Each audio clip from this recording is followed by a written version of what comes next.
आज के इस दौर में जब टेक्नोलॉजी इतना हावी है और हम बात करते हैं कि कई ऐसे देश हैं अमेरिका समेत जो 20 साल 30 साल 40 50 साल पुराने गड़े मुर्दे को भी उखाड़ कर सुलझा रहा है। क्यों? डीएनए का हथियार है, फिंगरप्रिंट्स है, बाकी चीज़ें हैं। मतलब आज कहीं खून और बाकी चीज़ें तो छोड़ दे, पसीने की एक बूंद भी अगर किसी क्राइम सीन पे मिल जाए तो केस सुलझ जाता है। इस दौर में, और ज़्यादा पीछे नहीं ले जाऊँगा, थोड़ा पीछे ले जाऊँगा,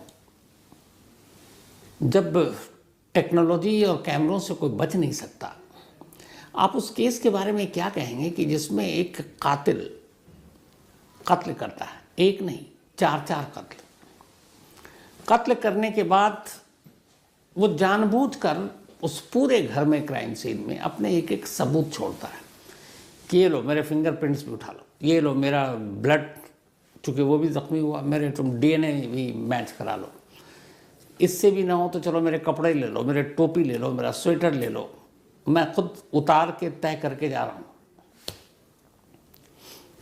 पैरों के निशान लो, उंगलियों के निशान लो, जहाँ से जो मन करे जितने सबूत चाहिए सब लो, मैं छोड़ के जा रहा हूँ।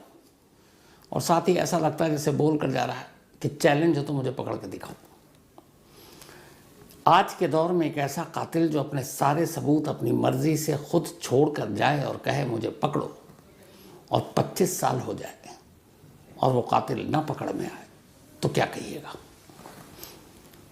उस कातिल को पकड़ने के लिए पिछले 25 सालों में करीब 2,80,000 छोटे बड़े पुलिस अफसर इस केस पर उन्होंने काम किया, यानी कि 2.25 लाख से थोड़ा ज़्यादा 5,000, 2,80,000 पुलिस अफसर एक केस को सुलझाने के लिए लगाए गए इन 25 सालों में।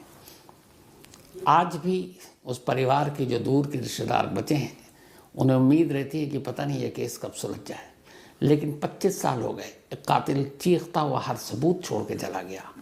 2,80,000 पुलिस वालों ने अपने दिमाग लगा दिए, कातिल का अब भी कोई अता पता नहीं है।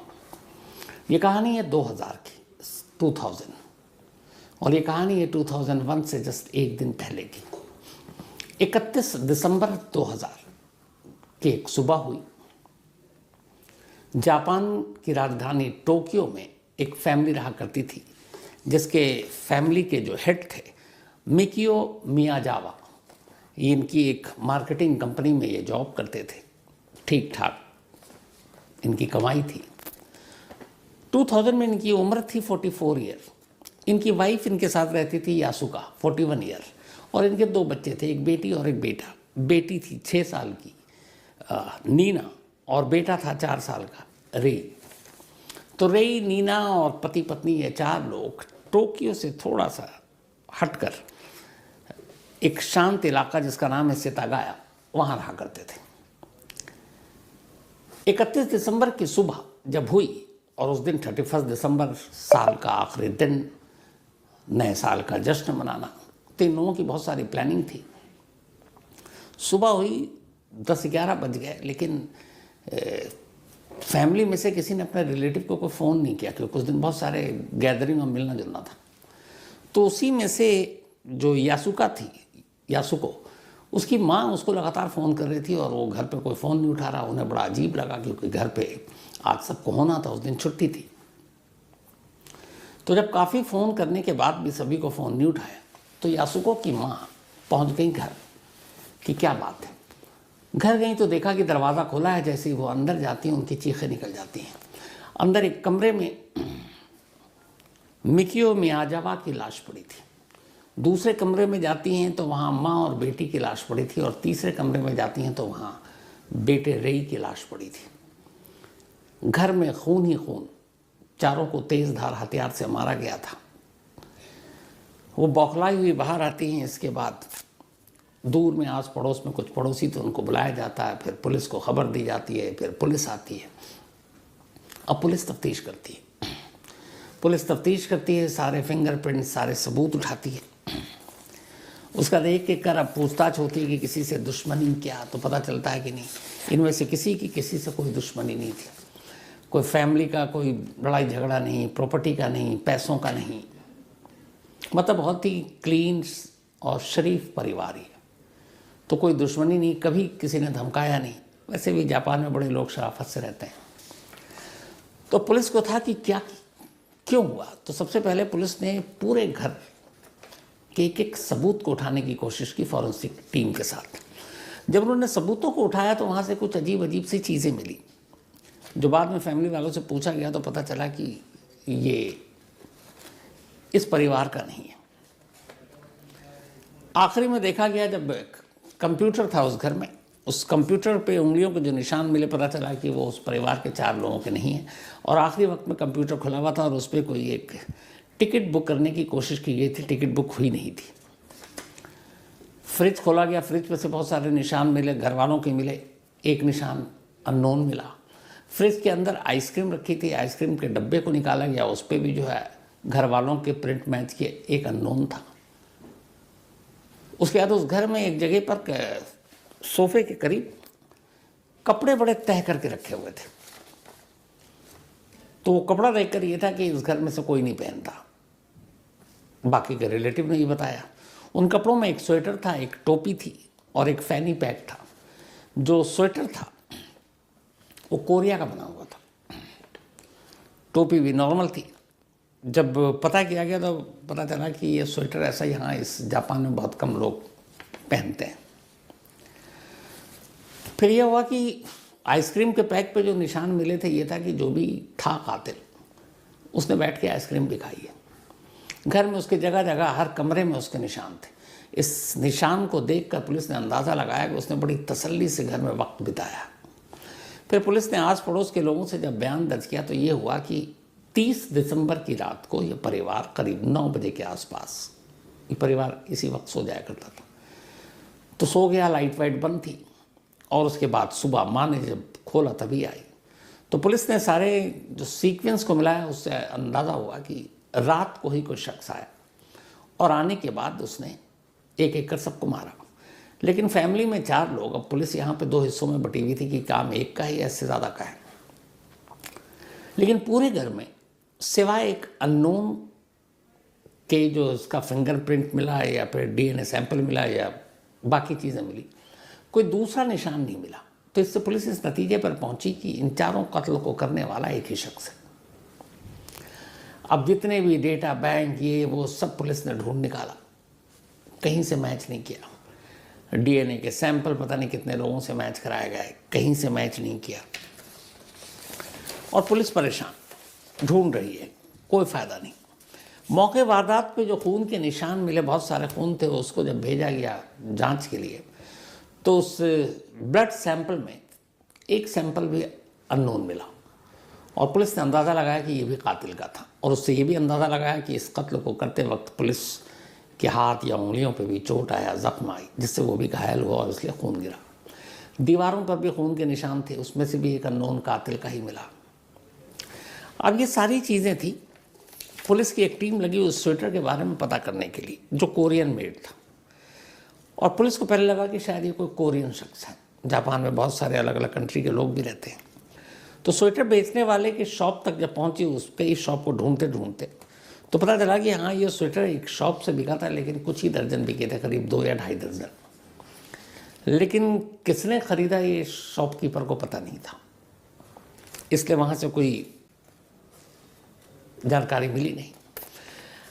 अब जब डीएनए सैंपल हुआ, चूँकि ब्लड मिला था कमरे के अंदर घर वालों के अलावा एक अननोन, उसके डीएनए की जब जांच की गई, डीएनए एक तो होता है मैच कराने के लिए, दूसरे से कि वही था कि एक सिंगल डीएनए है उस बंदे का, अलग से डीएनए जो ब्लड में मिला है, तो उसके ज़रिए भी कई चीज़ें पता चलती हैं। तो उस ब्लड सैंपल के डीएनए को जब टेस्ट किया गया तो पता चला कि जो डीएनए है, इसकी जीन जो है काफ़ी मिलते जुलते हैं किसी एशियाई या फिर यूरोपियन पर्सन से। मतलब जो भी कातिल है वो या तो एशियाई मूल का है या फिर यूरोपियन है, जीन्स उसके मिलते हैं।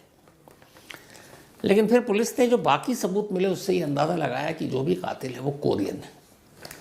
अब टोक्यो के आसपास जितने कोरियन, उस रात की मूवमेंट हर एक को खंगाला जाने लगा। जो भी थोड़ा सा बैड कैरेक्टर, कुछ ऐसे क्रिमिनल या कुछ चोरी बाकी चीज़ों में कोरियन पकड़े गए, उन सब की पूरी कुंडली निकाली गई। पता किया गया कि उस रात कौन कौन कहाँ पे उनकी मौजूदगी थी। तो जितने भी शक के दायरे में थे, जब उनकी मौजूदगी चेक किया गया तो पता चला कि नहीं, उनमें से कोई भी उस रात इस लोकेशन पर नहीं था जहाँ यह परिवार रहा करता था। तो पुलिस के हाथ खाली। अब लगा कि जिस तरीके से मारा गया तो ये मामला कहीं ऐसा तो नहीं है पैसे, लूटपाट, रॉबरी। पुलिस ने जब घर की तलाशी तो हैरान रह गई। उस घर से एक चीज़ भी चोरी नहीं हुई थी। घर में काफ़ी कैश था, बाकी भी कीमती सामान थे, लेकिन हर सामान अपनी जगह करीने से था। उसको खोल कर उलट पुलट कर भी देखने की कोशिश नहीं की गई थी। तो पुलिस को ये अंदाज़ा हो गया कि ये मामला लूटपाट का भी नहीं है, रॉबरी का भी नहीं है। तो फिर कौन हो सकता है? अब फिर से पुलिस दुश्मनी के पन्नों पर गई पलटने के लिए।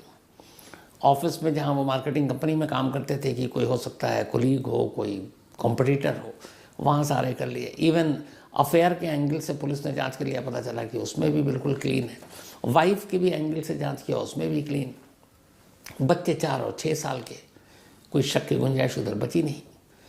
परिवार में जितने रिलेटिव थे उनको सारा छान मारा, वहाँ से कुछ नहीं।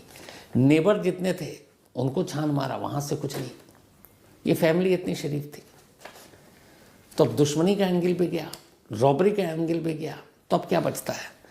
अब पुलिस पता करती है कि इस इलाके में कौन कौन लोग रहते हैं। तो पता चला कि जो ये इलाका था जहाँ ये रहते थे, तो बहुत सारे लोग 2000 से पहले अब यहाँ छोड़कर थोड़ा और दूर जा रहे थे, शायद सुकून की तलाश में।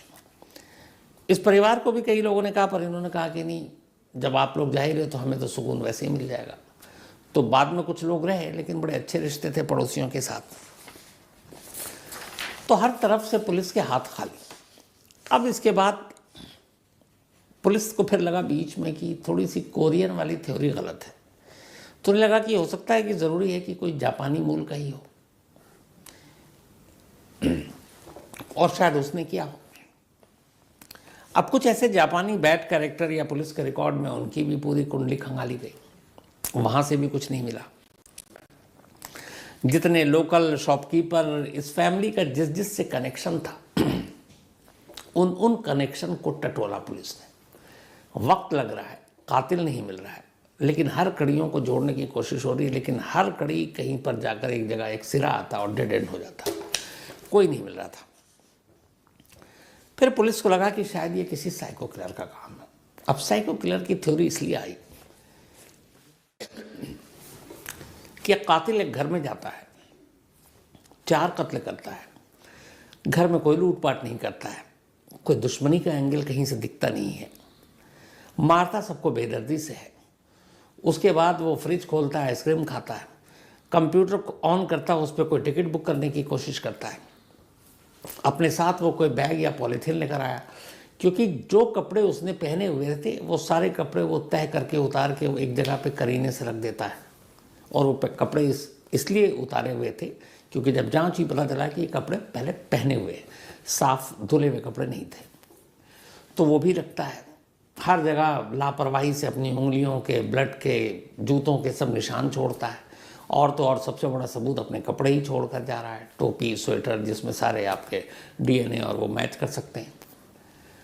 तो खुल्लम खुल्ला वो सब छोड़ कर जा रहा है। ये काम कोई साइको किलर ही कर सकता है, कि जिसके अंदर एक हो कि पुलिस को कुछ दिखाना है कि पकड़ सकते हो तो पकड़ो। अब साइको किलर कौन? तो जितने पुराने केस थे ऐसे साइको किलर के जो जेलों में बंद थे जापान के अलग अलग शहरों में, उन सारी की लिस्ट निकाली गई। कई ऐसे साइको किलर से जाकर पुलिस ने इंटरव्यू किया, पूछा कि आप क्या और ऐसे कोई जानकार जिसके अंदर इस तरह की चीज़ें हो, जो बेखौफ हो, जो पुलिस को चैलेंज करना पसंद करता हो। वहाँ से भी नील, कोई जानकारी नहीं मिली। वक्त बीतता रहा, टीमें बदलती रहीं, वक्त बीतता रहा, टीमें बदलती रहीं। हर पुलिस अफसर आता इस केस को एक चैलेंज की तरह लेता। हर साल जब 31 दिसंबर की तारीख आती, जापान की मीडिया में इस खबर को याद किया जाता कि आज 10 साल हो गए, आज 12 हो गए, आज 15 हो गए, आज 20 हो गए। अभी तक नहीं। अभी जब 24 गुजरा और 31 दिसंबर की तारीख आई, फिर जापान की मीडिया ने इस खबर को याद किया और तब एक डेटा आया कि 2031 दिसंबर से लेकर 31 दिसंबर 2024 तक इस केस पर 2,80,000 पुलिस वालों ने काम किया। 2,80,000 पुलिस अफसर, छोटे बड़े, अलग अलग टीमें बनाई गई। इस पे लाखों रुपए खर्च हुए, कई कई जगह टीम गई, इतना दिमाग लगाया, लेकिन नतीजा ये है कि आज भी उस कातिल का कोई सुराग नहीं मिला। वो कातिल कौन है? जापानी है, कोरियन है, बाहर का है, एशियाई मूल है, यूरोपियन है, कत्ल क्यों किया, मकसद क्या था, दुश्मनी थी या और कोई बात थी? एक भी सवाल इन 4 लोगों के हस्बैंड वाइफ और 4 और 6 साल के 2 बच्चों का जो कत्ल किया, उस कातिल के बारे में एक जवाब किसी के पास नहीं है। आज भी परिवार उम्मीद करता है कि शायद इंसाफ मिले। कई बार पुलिस ने कहा कि अगर कोई इस बारे में जानकारी देगी तो हम उसे इनाम देंगे, लेकिन सारे ऐलान, सारी चीज़ें एक तरफ, और हकीकत यह है कि 25 साल पहले जो ये 4 कत्ल हुए, जापान की हिस्ट्री के मोस्ट मिस्टीरियस और अनसॉल्व्ड केसेस में से ये केस एक, इस फैमिली का केस। 3.25 लाख से ज़्यादा पुलिस वाले, लेकिन केस का अंजाम निल। आज भी सच्चाई पता नहीं। क्या पता किसी दिन अचानक छम से ये केस खुल जाए और सच्चाई सामने और पता चले कि कातिल वो है। लेकिन अगर 25 साल हो गए, अब पता नहीं उस वक्त उस कातिल की उम्र कितनी थी। अगर यंग होगा 20, 25, 30 का तो आज 50, 55, अगर 40 से करीब होगा तो आज 65, अगर 50 का होगा तो आज 75।